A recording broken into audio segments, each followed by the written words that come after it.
વિવાહ લગ્ન શા માટે જરૂરી છે? લગ્ન કરવું શા માટે જરૂરી છે? જો આપણે એનો જવાબ વિચારતા હોય કે વિવાહ શાના માટે કરવો જોઈએ, તો આપણે એના માટે ખોટા સાબિત થઈ શકીએ છીએ. એનો જવાબ પણ આપણો ખોટો હોઈ શકે છે. ગરુડ પુરાણમાં આના વિશે કેટલીક માહિતી આપવામાં આવી છે, જે આજે હું આપને બતાવવા જઈ રહી છું. જય શ્રી કૃષ્ણ મિત્રો, સ્વાગત છે તમારું મારી ચેનલ સ્નેહ સાગરમાં.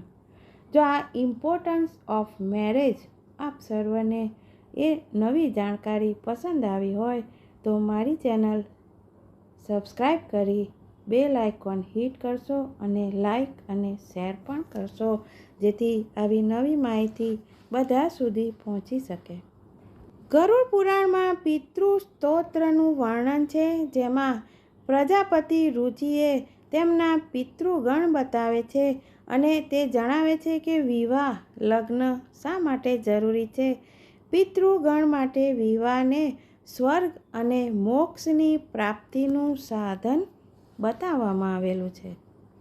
હિન્દુ ધર્મમાં 16 સંસ્કારોમાં વિવાહનો પણ એક સંસ્કાર છે. વિવાહને ગૃહસ્થ આશ્રમની પહેલી સીડી માનવામાં આવે છે. જો તમને પૂછવામાં આવે કે વિવાહ કેમ જરૂરી છે, લગ્ન શા માટે જરૂરી છે, તો આપના મનમાં એક સામાન્ય તેનો જવાબ આવશે. પરંતુ ગરુડ પુરાણમાં વિવાહને એક મહત્વની સ્વર્ગની પ્રાપ્તિ અને મોક્ષની સાથે સંબંધિત બતાવવામાં આવેલું છે. અને જો આપના મનમાં વિવાહને લઈને એવો ઉત્તર સંભવતઃ છે, તો એનો ઉત્તર ગરુડ પુરાણમાં આપેલો છે. વેદ અનુસાર વિવાહને જીવનનું મુખ્ય કર્તવ્ય માનવામાં આવે છે અને કોઈ પણ વ્યક્તિ વિવાહ કરે છે, લગ્ન કરે છે અને પોતાની સાંસારિક જીવનમાં એ જ્યારે પગ મૂકે છે, તો તેને પરિવારનું ઉત્તરદાયિત્વ તેનું વધે છે અને પોતાના કર્તવ્યોમાંથી એક વિવાહ કરવો એ પણ એક કર્તવ્ય છે. વેદ વૈવાહિક કર્તવ્યોને પૂરા કરવા માટે ધાર્મિક જીવન જીવવા માટે પણ લગ્ન કરવું ખૂબ જ જરૂરી છે. વેદ અનુસાર વિવાહ કરવો ફક્ત સંતાન પ્રાપ્તિ માટે નહીં, પરંતુ વ્યક્તિને આધ્યાત્મિક વિકાસ અને જીવન મૃત્યુના ચક્રમાંથી પણ મુક્તિ અપાવે છે. એવું માનવામાં આવે છે કે વિવાહ કરવાથી દરેક વ્યક્તિ તેના જીવનકાળમાં પોતાના કર્તવ્યોને પૂર્ણ રૂપથી પૂરું કરી શકે છે. ગરુડ પુરાણ અનુસાર માર્કંડેયજીએ પિતૃ સ્તોત્ર સંભળાવ્યો હતો, જેમાં વિવાહનું પણ વર્ણન કરવામાં આવ્યું છે. પ્રાચીન કાળમાં રુચિ નામના એક પ્રજાપતિ હતા.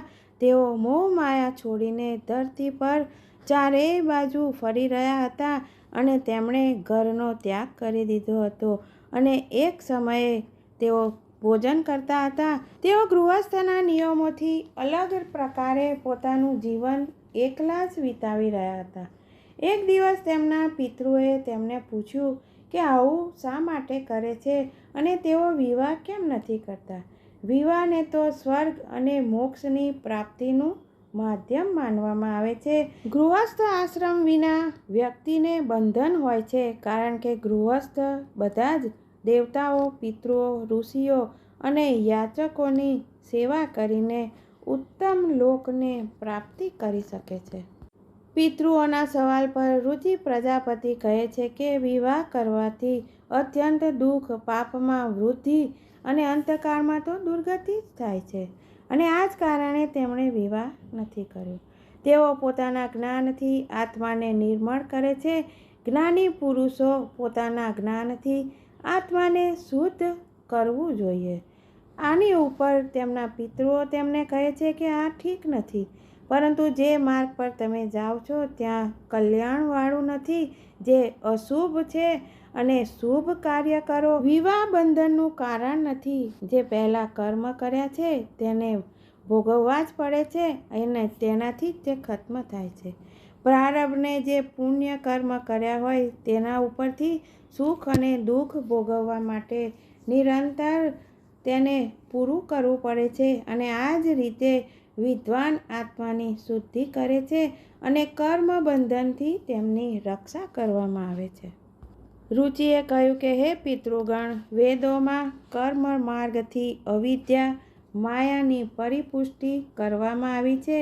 હવે આપ બધા જ મને એ માર્ગ પર ચાલવાનું કહી રહ્યા છો, તો આની ઉપર પિતૃઓને કહ્યું કે કર્મથી કોઈ પણ વસ્તુ કરી શકાય છે અને આ બધી અવિદ્યા છે. હવે તમે જ બતાવો કે તેઓ શું કરે. પરંતુ વિદ્યા પ્રાપ્ત કરવા માટે કર્મ જ એક માધ્યમ છે. સજ્જન વ્યક્તિ શાસ્ત્રના બતાવેલા કર્મ કરે છે અને તેનાથી જ તેમને મોક્ષ મળે છે. કર્મનું પાલન ન કરવાવાળાને ખરાબ ગતિ મળે છે. તમારું માનવું એમ છે કે વિવાહ ન કરવાથી તમે સ્વયંને શુદ્ધ રાખી શકો છો, પરંતુ શાસ્ત્રોમાં બતાવેલું છે કે કર્મોને ન કરવાથી જે પાપ ઉત્પન્ન થાય છે તેનાથી તમે સ્વયંને કષ્ટ આપી રહ્યા છો. પિતૃએ કહ્યું કે અવિદ્યા પણ વ્યક્તિનો ઉદ્ધાર કરવા માટે છે. અવિદ્યાવાળા કર્મ કરવાવાળા વ્યક્તિના પણ હિતમાં હોય છે. આ રીતે બંધન માટે નહીં, પરંતુ તેનાથી મોક્ષ મળે છે. અને આ જ કારણે તમે વિધિપૂર્વક પોતાનો વિવાહ કરો, જેથી તમને પણ મોક્ષની પ્રાપ્તિ થાય અને અમારો પણ ઉદ્ધાર થાય. આમ વિવાહ કરવાથી પિતૃઓને સ્વર્ગ અને મોક્ષની પ્રાપ્તિનું સાધન બતાવવામાં આવેલું છે અને તે 16 સંસ્કારમાંનો એક સંસ્કાર પણ છે.